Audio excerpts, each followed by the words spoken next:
Hello guys, welcome to my YouTube channel. My name is Annabelle. To those who are new to this channel and to those who've always been there, welcome back. So today I have something interesting for you guys. I know it sounds like a cliche because I always say I have something interesting, but it's true. We actually have something interesting all the time. So today I'm doing cultural differences video. But before we start this video, I would like to thank each and every one of you for clicking on this video, for watching and for believing in me. We are almost reaching 1,000 subscribers. Hit the subscribe button if you haven't subscribed and hit that notification button so that you can be notified every time I'm posting a video. So let's start.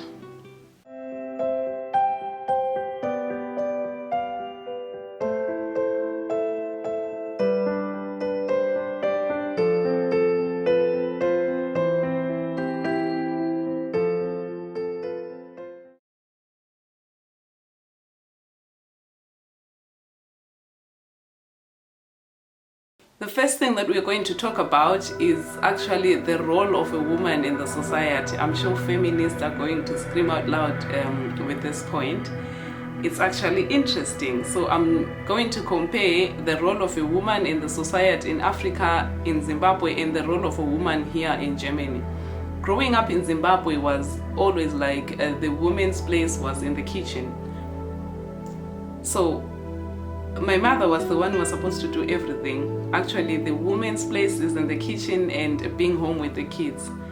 So even if the women are working, they all had to go back to the kitchen. You go to work, your full-time job, come back home at around 17. You have to cook, you have to clean, you have to help the kids with the homework, you have to make sure that clothes are washed and ironed and everything. This was done by women alone.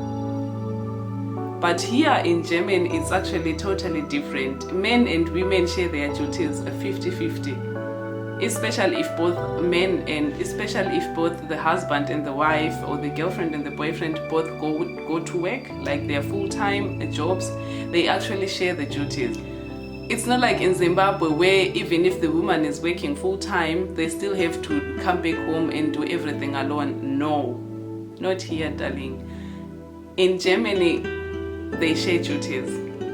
So my husband could also cook, they could also wash dishes, they could also check out the kids if we have one. We don't have kids yet, but yeah, this is just an example. Where I come from, my father wouldn't cook, my father wouldn't go near the kitchen. It's actually the woman's place. It's actually a taboo. Like, this is when we were growing up. I'm sure things have changed now, but when I was a child, it was actually a taboo to see a man cooking in the kitchen. But here, men cook in as much as women cook. Men wash or do the laundry in as much as the women do the laundry. It can be like that only maybe when the woman is not working, when the wife is not working and the husband has to go to work, and then the woman and the wife can do it alone. But actually it's a 50-50 type of a share. Men and women share jobs. So this is the first thing that I wanted to talk about. That is actually different. Like, I was shocked coming in here and seeing the men in the kitchen, and then I'm like, okay, this is not right, but it's actually normal. Men can do everything that women can do.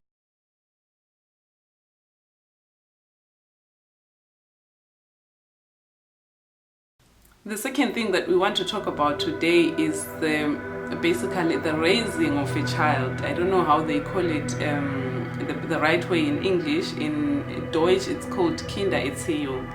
Like, it's basically how children are raised. Growing up in Africa, it was always like my parents had a right in everything. I would never discuss anything with my parents. My parents were always right. My parents would tell me what to do and I'll do it without discussing with them. But moving into Germany, I've learned that children also have rights. Like, this is the difference. In Germany, you can tell your mother that, no, mom, I don't want to do this. Or when they're asking you to do something, you can actually tell them, no, I'm not interested at the moment. I just don't want to do it. In Africa, in Zimbabwe, it was like when your mother tells you to go to the kitchen and bring a water. It was not a question of discussion. You just stand up and bring water. Whether you're in the middle of something important, whether you're in the middle of a call, whether you're in the middle of a research for school, if your mother tells you to go to the kitchen and bring them water, you would do it. If your mother tells you to bring them a remote for the TV that is next to them, you would come all the long way from the bathroom to bring them the remote that is right next to them.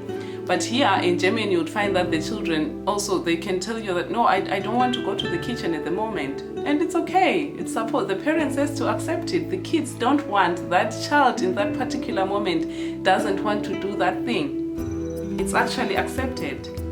You know, you can actually discuss with your parents in German. They can tell you what to do and then you can have a word against that. They can tell you to go to the kitchen and bring them water. You can actually discuss with them. No, why should I go to the kitchen and bring you water, mother, when you're sitting? Why should I go to the kitchen and bring you water? Can't you see that I'm reading? Why should I go to the kitchen and bring you water? Can't you see that I'm on my tablet? In Africa, it was never a question of discussion. You would never argue with your parents.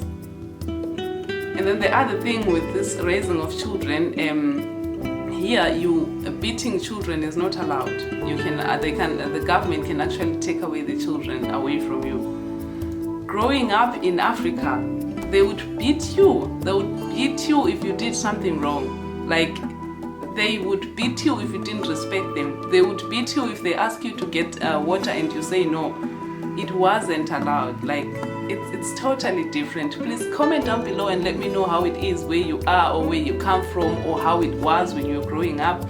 If it has changed, or if you moved to a different country, let me know if it's the same thing like how it was in your country. But as a child, you are allowed to tell your mother that you don't want things that you don't want. Your parents don't have to tell you what to do. You choose what you want to do. In Africa, it was always like my parents knew better. Indlela ibuzwa kwabaphambili to my Zimbabweans. So it was always like the parents, the older ones, knew better than the younger ones. So if they tell you what to do, you just had to do it without questioning it. It was a totally different thing.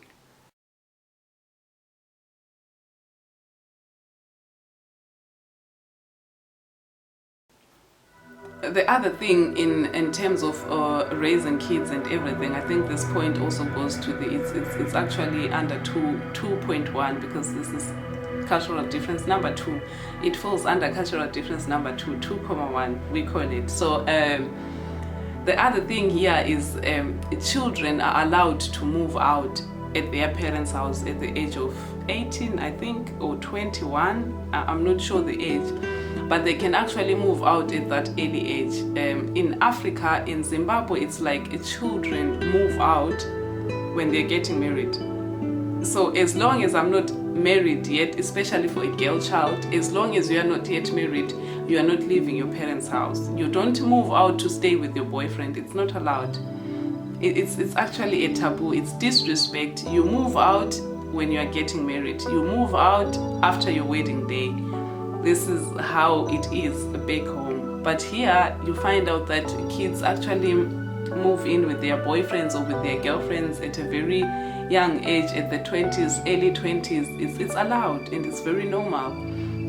You found out there are kids that are getting worried if they are getting to 25 and they still don't have boyfriends, or they are still staying at home because, no, why are you still staying at your parents' house? You should move out.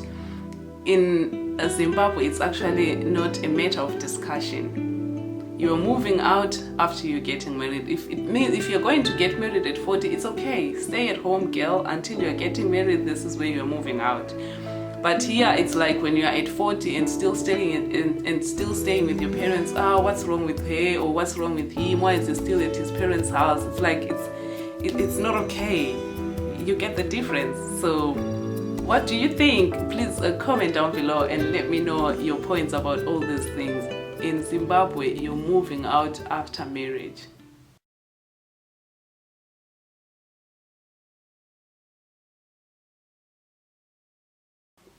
The last cultural difference that we want to talk about is celebrations in general, like how back in Africa we celebrate Christmas, or we celebrate birthdays, and how it's celebrated in this side of the world. So in Africa, we actually don't get gifts for Christmas. Why? Because Christmas, yes, it's a family time and everything, and we actually celebrate it, but it's not really about gifts, getting this person that and getting the next person that and getting, no. We celebrate Christmas but just by just coming together and eating together and enjoying as a family, because most of the money that our parents work for goes to pay school fees. It's understandable here in Germany when Christmas is about presents and all that, because school is for free, like parents don't really pay school fees. So this is what I think what makes the difference. We both celebrate, Germans celebrate Christmas, Zimbabweans celebrate Christmas, but the way we celebrate it is totally different. Like in Germany, you can actually wish for something that you want, and then you know you're getting it in Christmas, because Christmas is a time for gifts, it's a time for giving, it's a time for presents and everything. I understand that, but I think it's a little bit okay, we're not commenting on how it is or what we think about the stuff, but this is the difference about it. In Germany, they give presents. This is how they celebrate. Of course, I think they are meeting as families like anywhere in the world, but it's also more about getting presents, like getting what you want or what you wish. Like, yeah, this is how it is. In Africa, it's really about meeting together as a family and eating together and just having a good time. Like, we don't give each other presents. It's also the same with birthdays. Growing up in Africa, birthdays were not so much of a thing. Like, we don't really celebrate birthdays, if I may say. It's like your parents know you're born on the 14th of April. It's okay, happy birthday, and it's over. But here in Germany, if you forget your friend's birthday, then you are in trouble. Birthdays are so important that you also don't have to forget them. They are celebrated all the time. People are meeting to celebrate. You are getting your gifts on birthdays. It's also gift time. So this is like the difference. I'm sure you're getting what I mean. Like, yeah, they celebrate, but they celebrate in a different way. So when it comes to birthdays, really in Africa, it's not really about, birthdays are not that important. Like, I don't know the last time my mother said to me happy birthday, but it's okay, I accept it, it's how it is. And yeah, I think here, if your mother was to forget your birthday, you would actually get into a depression. This is how important it is to celebrate this thing. So yeah, that's it for today's video, guys. I hope you enjoyed watching, and comment down below and let me know what you think and what are the differences where you're coming from. You see, like, these things are totally different depending on where you are or on which part of the world you are. So I'll see you guys in my next video. The London video is our next video. I didn't post anything last week. I'm very, very sorry, but I hope you enjoyed watching this one. I'll see you. Bye.